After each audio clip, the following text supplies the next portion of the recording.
The space around Earth's solar system rippled like water as 200 massive ships dropped out of hyperspace.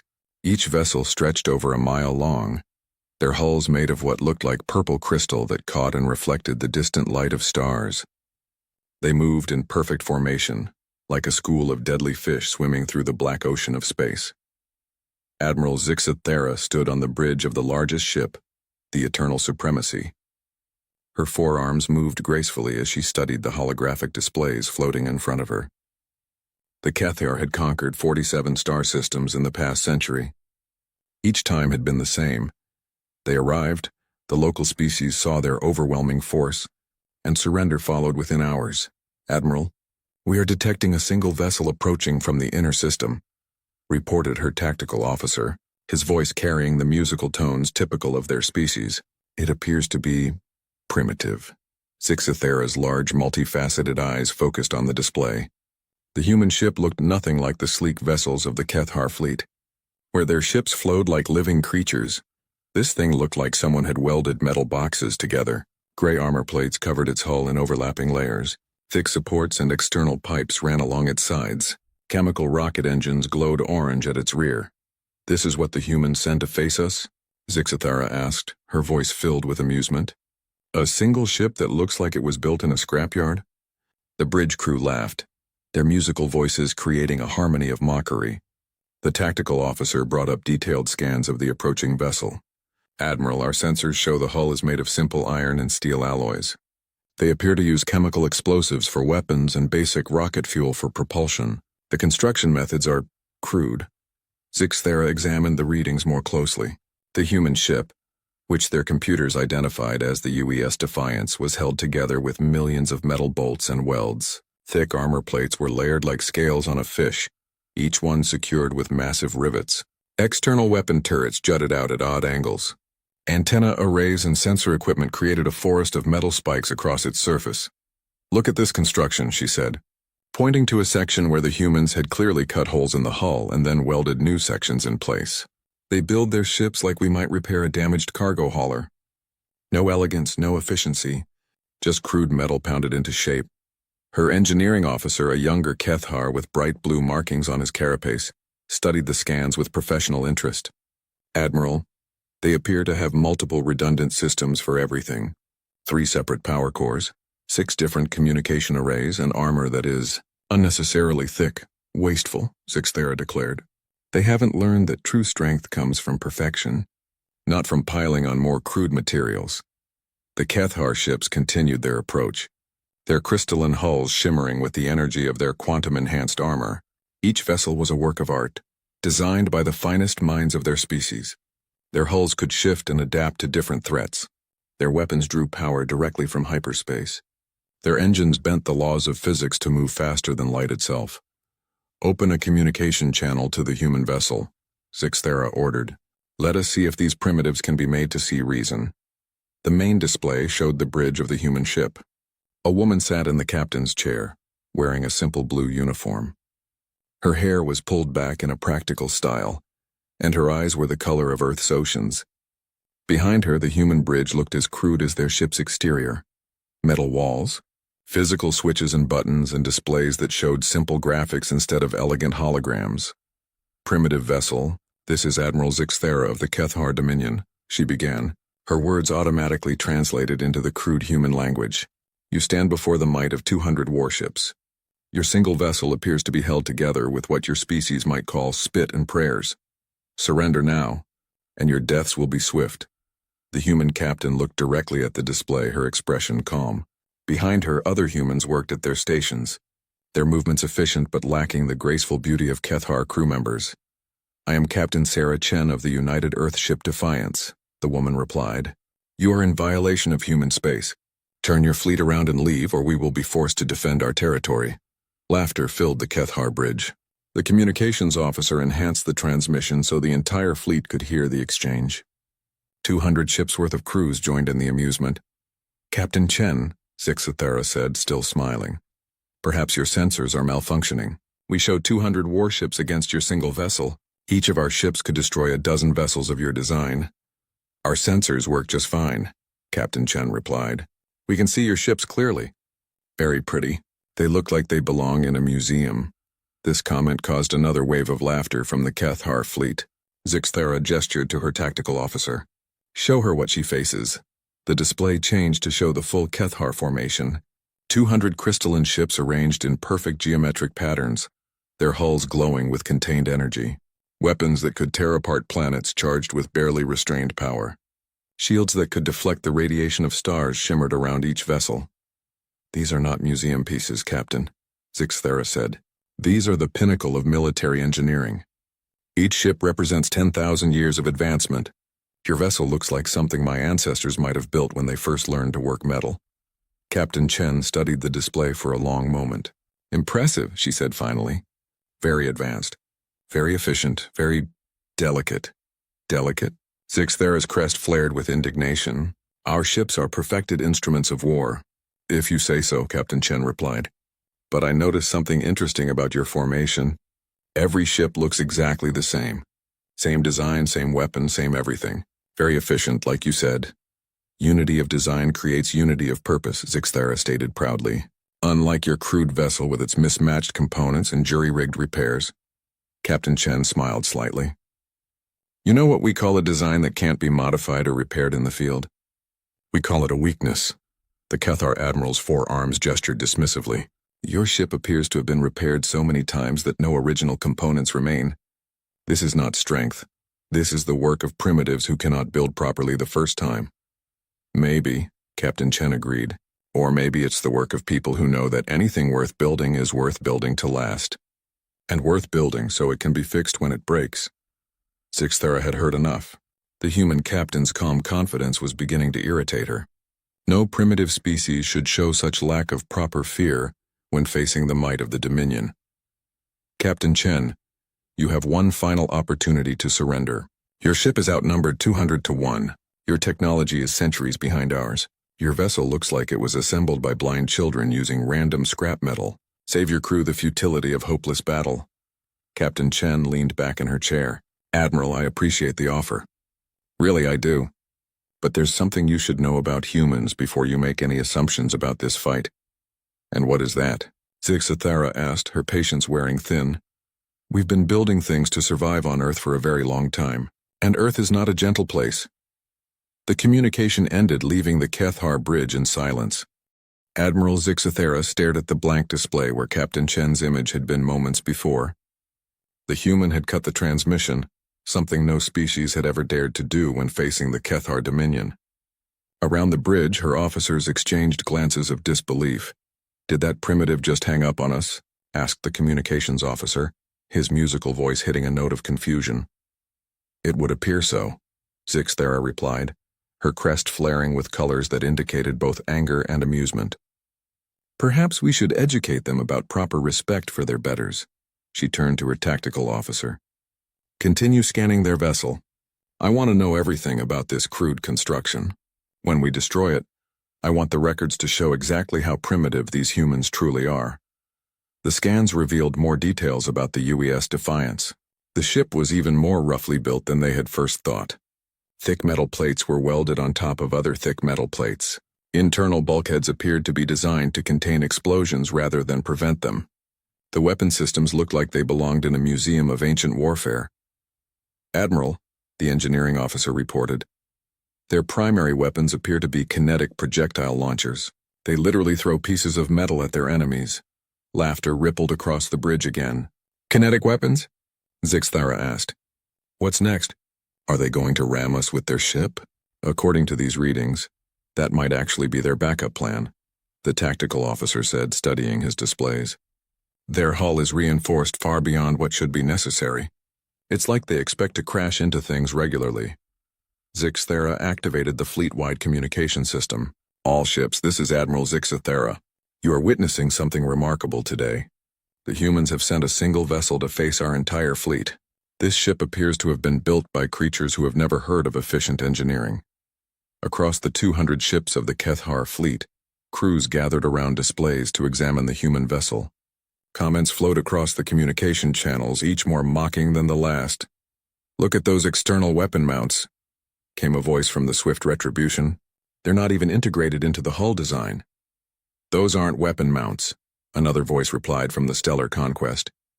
Those are just metal boxes bolted to the outside of the ship. Check the armor configuration, added a crew member from the Infinite Victory. It looks like they just kept adding more layers whenever the old ones got damaged.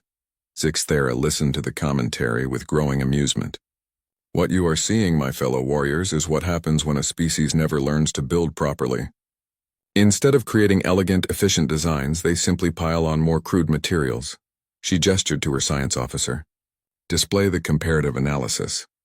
A hologram appeared showing a Cathar cruiser next to the human ship. The contrast was striking. The alien vessel flowed like liquid crystal. Every curve and angle serving both function and beauty. Energy conduits ran through the hull in perfect spirals. The crystalline armor could shift and adapt to different types of attacks. The human ship looked like a flying brick by comparison. Rectangular sections bolted together with no regard for aesthetics. Thick, ugly welds holding everything in place. External pipes and cables running along the hull because the builders apparently couldn't figure out how to run them inside. Observe the differences, Zixthera announced to the fleet. Our ships are works of art that happen to be devastating weapons of war. Their ship is a collection of scrap metal that someone hoped might float in space. From the bridge of the eternal supremacy, they watched as the human vessel continued its approach. It moved with the grace of a flying mountain, its chemical engines leaving trails of primitive exhaust. No elegant manipulation of space-time. No quantum tunneling drives. Just crude rockets pushing a crude ship through space. Admiral, the communications officer said, we're receiving multiple transmission attempts from the human vessel. They appear to be trying to re-establish contact. Let them wait, Zixthera replied. Perhaps a few minutes of silence will help them understand their situation. She turned back to studying the tactical displays. The human ship was heavily armed for such a primitive design, but the weapons were laughably obsolete. Kinetic cannons that fired solid projectiles, chemical explosive warheads, point defense systems that used actual bullets instead of energy beams. It's almost sad, she mused aloud. They've armed their ship with weapons that were obsolete when my great-grandmother was hatched. Should we prepare to accept their surrender? Asked the tactical officer. Eventually, Zixthera said. But first, let's make sure they understand exactly what they're facing. She opened the communication channel again. Captain Chen's image appeared on the display, her expression unchanged from their previous conversation. Captain Chen, Zixthera began, I hope you used that time to reconsider your position. Actually, I used it to get a better look at your ships, Captain Chen replied. Very impressive. Your hulls appear to be grown rather than built. Organic crystal matrix with quantum-enhanced properties, very advanced. Zixthera was surprised by the human's accurate assessment. You recognize advanced engineering when you see it? My engineering team does, Captain Chen said. They also pointed out something interesting. Your ships are probably incredibly efficient. Maximum firepower with minimum mass, elegant weapon integration, adaptive armor systems. Finally, some recognition of superiority, Zixthera said, pleased. Oh, there's more, Captain Chen continued. They also noted that your entire fleet uses the same basic design. Same hull configuration, same weapon types, same engine signatures. Very standardized. Standardization creates efficiency, Zixthera stated proudly. Unlike your vessel, which appears to be a collection of random components, Captain Chen smiled. That's one way to look at it. Another way is to say that every single one of your ships has exactly the same weaknesses. The comment struck Zixthera as odd. What do you mean? I mean that if something works against one of your ships, it will work against all of them, Captain Chen explained. Perfect standardization is perfect predictability. Zixthera's crest flared with irritation. And I suppose your crude mismatched systems are somehow superior? Let me put it this way, Captain Chen said. When we build a ship, we assume that everything will break eventually. So we build it so that when something breaks, the ship keeps working. When you build a ship, you assume that nothing will break because your engineering is perfect. Our engineering is perfect, Zixthera declared. That is why the Dominion has never lost a fleet engagement. That's impressive, Captain Chen acknowledged. But here's the thing about perfect systems. They work perfectly right up until they don't work at all. The human captain leaned forward slightly. Admiral, you're looking at my ship and seeing primitive construction. I'm looking at your ships and seeing 200 identical targets. Sixth Era had heard enough philosophy from primitives for one day. Captain Chen, you command a single vessel against 200. Your weapons are obsolete. Your armor is crude.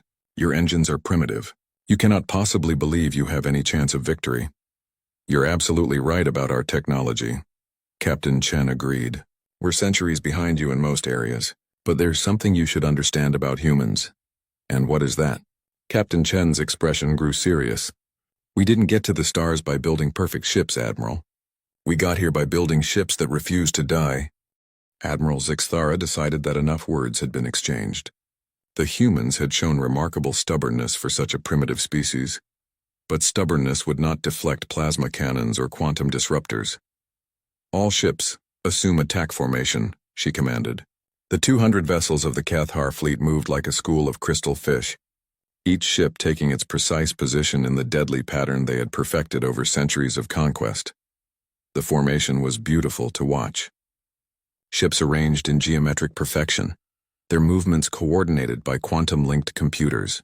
Energy weapons began to charge, creating a light show across the fleet as power built up in crystalline focusing arrays. Captain Chen, Zixthara said, reopening the communication channel. This is your final opportunity to surrender. In 30 seconds, 10 of my ships will demonstrate why resistance is futile. On the display, Captain Chen sat calmly in her simple metal chair.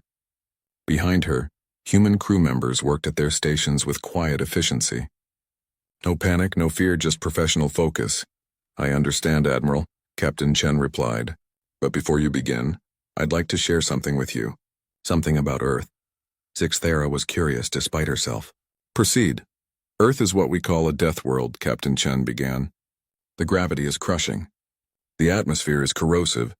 The weather tries to kill everything that moves. Earthquakes split the ground open. Volcanoes melt entire cities. Storms carry winds that can flatten buildings. The Admiral listened with growing confusion. Where was this leading? The oceans are full of creatures that can swallow ships whole, Captain Chen continued. The land has predators that hunt in packs and plants that are poisonous to touch. Diseases that can kill in hours. Radiation from space that burns through atmosphere. Your point, Captain? Zixthara asked impatiently. Captain Chen smiled. My point is that everything humans have ever built had to survive on Earth first. Every material we use, every design we create, every system we install, it all has to work in an environment that would kill most galactic species in minutes. She gestured to the walls around her. This ship wasn't built in the vacuum of space, Admiral. It was built on a world where hurricanes can throw trucks through buildings, where earthquakes can shake the ground apart, where lightning strikes with enough power to melt metal. Zixthara found herself actually listening. The human captain spoke with such calm confidence that it was almost unsettling. When we test our systems, we don't test them in perfect laboratory conditions, Captain Chen went on. We test them in places where the temperature can swing from boiling to freezing in hours, where the pressure can change enough to crush unprotected creatures, where electromagnetic storms can fry any electronics that aren't properly shielded. Enough of this, Zixthara declared. Attack Formation Alpha 7. Ships 1 through 10 demonstrate our superiority. 10 Cathar vessels broke from the main formation, their crystalline hulls glowing brighter as weapon systems reached full charge. They arranged themselves in a perfect firing pattern around the human ship, their movements precise and beautiful. All ships fire, Zixthara commanded. 10 plasma cannons fired simultaneously. Beams of pure energy, each capable of vaporizing a moon, converged on the UES Defiance. The space around the human ship lit up like a star as impossible amounts of energy struck its hull. The Cathar bridge crew watched their displays expectantly, waiting for the debris cloud that would mark the end of human resistance. Instead, they watched in stunned silence as the energy beam struck the human ship and simply disappeared. Report, Zixthara snapped. Energy dissipation at 97%. The tactical officer said, his voice filled with disbelief. Hull temperature rising, but within acceptable parameters for their construction materials. No structural damage detected. Impossible, Zixthara breathed. Nothing can absorb that much energy. Captain Chen's voice came across the communication channel, still calm and professional. That's the thing about building everything to survive on a death world, Admiral. You learn to handle extreme temperatures. The human ship continued its steady approach, apparently unaffected by the attack. Its hull glowed slightly from the heat, but the thick metal plates showed no signs of damage. Our armor isn't elegant like yours, Captain Chen explained. It's just layer after layer of the toughest materials we could find. Metals that can survive re-entry through our atmosphere while being hit by meteors. Alloys that we developed to build structures in places where the ground literally melts. Zixthera stared at her displays in growing alarm. All ships, concentrate fire on the human vessel. The order went out across the fleet. 200 Cathar warships turned their weapons toward the single human ship. The space around the Defiance became a storm of energy as every weapon in the alien fleet fired at once. Plasma beams, quantum disruptors, gravitational crushers, and exotic particle cannons all struck the human vessel simultaneously. The energy release was visible from several star systems away, a miniature sun burning in the darkness of space. When the light faded, the UES Defiance was still there. Its hull glowed white-hot, but it was intact and still moving forward. Hull temperature at maximum rated tolerance, Captain Chen reported, her voice maddeningly calm. All systems operational. No casualties reported. How? Zixthera whispered. Thermal distribution networks, Captain Chen explained. When you live on a world where the surface temperature can melt lead, you learn to spread heat around. Every plate of our armor is connected to every other plate through a web of thermal conduits. You're not hitting a single point, you're heating up our entire ship, and our entire ship was built to handle it. The Admiral looked at her tactical displays with new eyes. The human ship's crude overlapping armor plates weren't just thick, they were interconnected. Heat from the weapon impacts was spreading across the entire hull, dissipating into space through thousands of cooling vanes and heat sinks. Your weapons are impressive, Captain Chen acknowledged, but they're designed to punch through elegant, efficient armor. Our armor isn't elegant. It's just really, really thick, and it shares everything. Zixthera felt something she had never experienced in battle before. Uncertainty. Continue firing, she ordered. Increase power to maximum. The Cathar fleet poured more energy into their weapons, pushing their systems to the limit. The bombardment continued for several minutes, turning the space around the human ship into a continuous inferno. But when the firing finally stopped, the Defiance was still there. Still intact, still moving forward. Thermal management systems holding steady, Captain Chen reported. Though I'll admit it's getting pretty warm in here. Our environmental systems are working overtime. She paused, and when she spoke again, her voice carried a new edge. Our turn now, Admiral. The UES Defiance continued its steady approach toward the Cathar fleet, its hull still glowing from the absorbed energy of 200 alien weapons.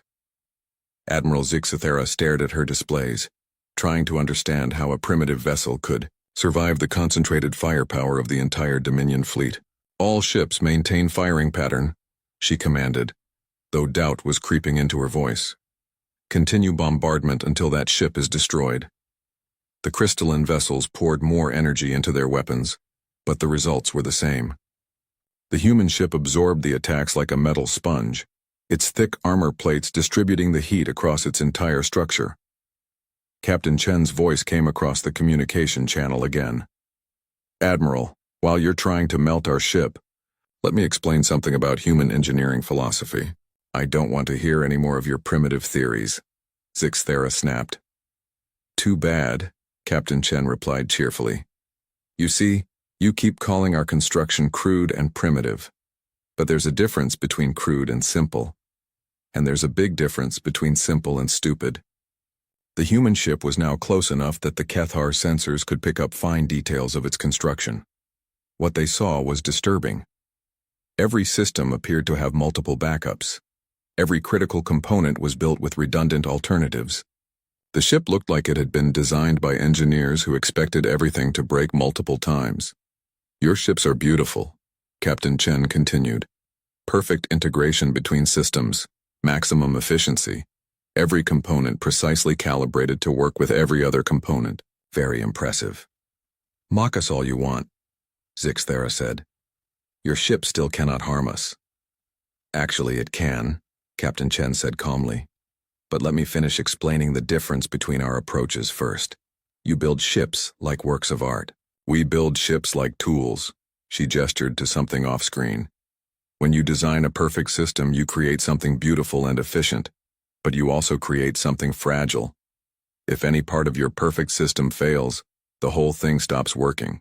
The human ship suddenly changed course, its movement surprisingly agile for such a massive vessel. The chemical rockets that the Kethar had mocked as primitive allowed for rapid direction changes that the more advanced alien propulsion systems couldn't match. When we design a system, Captain Chen went on, we assume that at least half of it will break in the first month. So we build everything with backups, and backups for the backups, and emergency systems that can replace the backups. Admiral, Zixthara was beginning to understand something disturbing. You're saying your ship is designed to be damaged? I'm saying our ship is designed to keep fighting even when it's been blown apart, Captain Chen corrected. Every human vessel is built to survive losing half its components and still complete its mission. To demonstrate her point, she activated her ship's weapon systems. The external gun turrets that the Kethar had dismissed as crude began to move. But instead of the expected chemical explosives, the weapons charged with a different kind of energy. Now about our weapons, Captain Chen said. You're right that we use kinetic projectiles. We literally throw chunks of metal at our enemies. Very primitive, as you said. The first human weapon fired. It wasn't the crude chemical cannon the aliens expected. Instead, a railgun launched a tungsten slug at a significant fraction of light speed. The projectile struck the shields of the nearest Kethar vessel and punched through them like they weren't there. The alien ship's crystalline hull, so perfect and elegant, cracked along stress lines that had never been designed to handle kinetic impacts. The vessel split apart in a shower of crystal fragments. The thing about energy weapons, Captain Chen explained as her ship's other weapons came online, is that they're designed to overwhelm energy defenses. Your shields are very good at stopping plasma and particle beams. Another railgun fired, then another.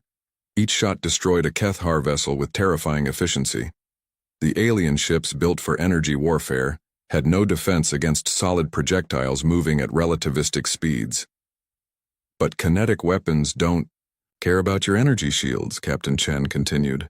They just punch right through them and keep going. Admiral Zixthara watched in horror as her perfect fleet began to die. All ships, evasive maneuvers. Randomize your movements. The Kethar vessels broke formation, their crystalline hulls catching the light as they tried to avoid the human ship's weapons. But the Defiance had more than just railguns. Point defense systems opened fire, filling space with thousands of small projectiles. The alien crews had never faced this type of weapon before. Their elegant ships, designed for the clean warfare of energy beams and exotic particles, were helpless against simple bullets fired at high velocity. The projectiles tore through crystalline hulls like glass, causing catastrophic decompression and system failures. You want to know the real difference between our approaches? Captain Chen asked, as her weapons systematically destroyed ship after ship. You design your vessels to be perfect. We design ours to be mean. A group of Kethar ships tried to coordinate a flanking attack, but the human vessel's point defense systems tracked every movement. Streams of projectiles reached out like deadly fingers, touching alien ships and watching them crumble. Every weapon on this ship was designed by a species that spent 10,000 years finding new ways to kill each other, Captain Chen said matter-of-factly. We didn't just invent war, we perfected it. The human ship's main guns fired again, each shot carefully aimed at critical points on the alien vessels. Unlike energy weapons that could be absorbed or deflected, these kinetic rounds struck with the force of meteors. Ships that had conquered dozens of star systems died in seconds. Your shields are designed to stop energy, Captain Chen observed. Your hulls are designed to be light and efficient. Your ships are built to fight other ships exactly like them. She paused as another volley destroyed 5 more Kethar vessels. But you've never fought anyone who builds things to survive in hell. Admiral Zixthara realized with growing terror that her perfect fleet was being systematically dismantled by weapons that belonged in a museum. All ships, focus fire on their weapon systems. But the human weapons were just as redundant as everything else on the ship. When alien fire destroyed one gun turret, 2 more popped up from hidden positions. When those were destroyed, missile launchers emerged from concealed bays. We don't just have backups for our critical systems, Captain Chen explained as her ship continued its deadly work. We have backups for our backups, And when those fail, we have backup systems that were designed to work with whatever's left. The Defiance waded through the alien formation like a battleship through a fleet of pleasure craft. Its thick armor absorbed everything the Cathar could throw at it, while its weapons reached out to touch ship after ship with deadly precision. "This is impossible," Zixthera screamed. "One ship cannot defeat 200. "You're right," Captain Chen agreed. "One of your ships couldn't. But then again, you've never built a ship that was designed to fight the entire universe and win." Admiral Zixthera watched her fleet die around her. In less than an hour, over half of the Cathar Dominion's most advanced warships had been reduced to drifting debris. The impossible human vessel continued its methodical destruction, moving through her formations like death incarnate. "Admiral, we must retreat," her tactical officer pleaded, his musical voice cracking with panic. "Our weapons cannot penetrate their defenses, but they destroy us with every shot." "No!" Zixthera snarled, her forearms gripping the command console. "The Dominion has never retreated. We cannot be defeated by a single primitive ship." But even as she spoke, another group of her vessels died under the human ship's guns. The Defiance had taken damage. Its hull was scarred and blackened from the constant bombardment, but it kept fighting. Systems that should have failed hours ago continued to operate. Weapons that should have been destroyed kept firing. Captain Chen's voice came across the communication channel, still maddeningly calm despite the battle raging around her ship. "Admiral, you're losing a lot of good ships here. Maybe it's time to reconsider your position." "Never," Zixthera screamed. "All remaining ships ramming speed. If our weapons cannot destroy them, we'll crush them with our hulls." It was a desperate move, the last resort of a commander who refused to accept defeat. 50 remaining Cathar vessels turned toward the human ship, their engines pushed to maximum power. Their crystalline hulls gleamed as they accelerated, preparing to sacrifice themselves to destroy the primitive vessel that had humiliated them. The human ship's point defense systems opened fire, streams of projectiles reaching out to intercept the charging vessels. But there were too many targets coming from too many directions. Some of the alien ships would get through. "Brace for impact," Captain Chen announced calmly to her crew. The first Cathar ship struck the Defiance amidships, its crystalline hull shattering like glass against the human vessel's thick armor. The impact rang through both ships like a massive bell, but when the debris cleared, the human ship was still intact. The elegant alien vessel, designed for maximum efficiency and minimum mass, had destroyed itself against armor designed to survive meteor impacts. More ships followed, each one shattering against the human hull like waves against a rocky shore. "Impossible," Zixthera whispered. "How can they survive direct impacts?" Captain Chen's voice provided the answer. "Collision armor, Admiral. When you build ships on a world where space debris regularly falls from the sky at 30 kilometers per second, you learn to build things that can take a hit. The human ship had suffered damage from the ramming attacks, but it was still operational. Entire sections of hull plating had been torn away, revealing the redundant armor layers beneath. Internal systems sparked and smoked, but backup systems immediately took over. You keep thinking in terms of elegant, efficient design, Captain Chen explained as her weapons continued to fire at the remaining alien vessels. But elegant systems break when you hit them hard enough. Crude systems just get angry. Admiral Zixthera looked around her bridge at the faces of her crew. Terror had replaced confidence. The Cathar had never faced an enemy that could simply absorb their best attacks and keep fighting. "All ships disengage," she finally ordered. "Retreat to hyperspace." But Captain Chen wasn't finished. "I'm afraid I can't let you do that, Admiral." The human ship's sensors had been tracking every vessel in the alien fleet. As the surviving Cathar ships tried to escape, targeted fire reached out to disable their engines. "Not destroy them, disable them.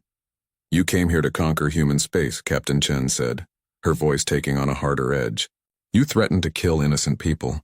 You mocked our defenses and assumed we would surrender without a fight." One by one, the fleeing alien ships found their engines shot out from under them.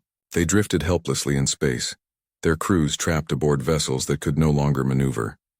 "Now you're going to take a message back to your Dominion," Captain Chen continued. "You're going to tell them exactly what happened here. You're going to explain how 200 advanced warships were defeated by a single human vessel. Admiral Zixthera's ship was one of the few still capable of movement. She stared at the tactical display showing the wreckage of her fleet scattered across several thousand cubic kilometers of space. "This is not possible," she said quietly. "Our ships are superior in every measurable way." "That's your problem right there," Captain Chen replied. "You're measuring the wrong things." The human captain's image appeared on the main display, her uniform torn and dirty from the battle, but her expression was calm and professional. "You measure efficiency and elegance and technological advancement," she said. "We measure how much damage something can take and keep working. You build ships to impress people. We build ships to survive." Captain Chen gestured to the battle damage visible behind her. "This ship has taken more punishment in the last 2 hours than most vessels see in their entire service life. Half our systems are running on backups, a third of our armor is gone, and we've got fires on 12 different decks." She smiled grimly. "And we're still fully operational." Admiral Zixthera realized with growing horror what this meant. If one human ship could do this to the Dominion's finest fleet, what could a full human battle group accomplish? "How many ships do humans have?" she asked quietly. "Enough," Captain Chen replied. "And Admiral? They're all built just like this one." The human captain leaned forward slightly. "Here's what's going to happen. I'm going to let some of your ships go. You're going to take them back to your Dominion and explain what you learned here today." "And what did we learn?" Zixthera asked bitterly. "You learned the difference between building something perfect and building something that refuses to die," Captain Chen said. "You learned that efficiency is worthless if it can't survive contact with reality. And you learned that humans didn't crawl up from a death world just to be conquered by prettier ships." The communication channel switched to a general broadcast that reached all surviving Kethar. "Vessels, this is Captain Sarah Chen of the United Earthship Defiance, speaking to all ships of the Kethar Dominion. You came here believing that advanced technology and superior numbers would guarantee victory. You discovered that there are more important things than perfection." Her voice carried across the void to hundreds of alien ears. "Humanity claims this system under the right of successful defense. Any future incursions into human space will be met with the same response you witnessed today." She paused, letting her words sink in. "Take this message to your leaders. Earth is under human protection. And humans don't fight fair, we don't fight pretty, and we absolutely do not know when to quit." The surviving Kethar ships limped away from the system, their crews traumatized by the impossible defeat they had witnessed. Behind them, the UES Defiance continued its patrol, battered but unbroken. Admiral Zixthera's final transmission back to Dominion High Command was brief. "Mission failed. Human defenses more capable than anticipated. Recommend extreme caution in future operations." She did not mention that extreme caution might not be enough. She had seen what happened when perfection met stubbornness, and perfection had lost. In the depths of space, the human ship turned toward home, its scarred hull reflecting the light of distant stars. It had work to do and repairs to make, because somewhere in the galaxy other threats would eventually emerge, and when they did, humanity would be ready.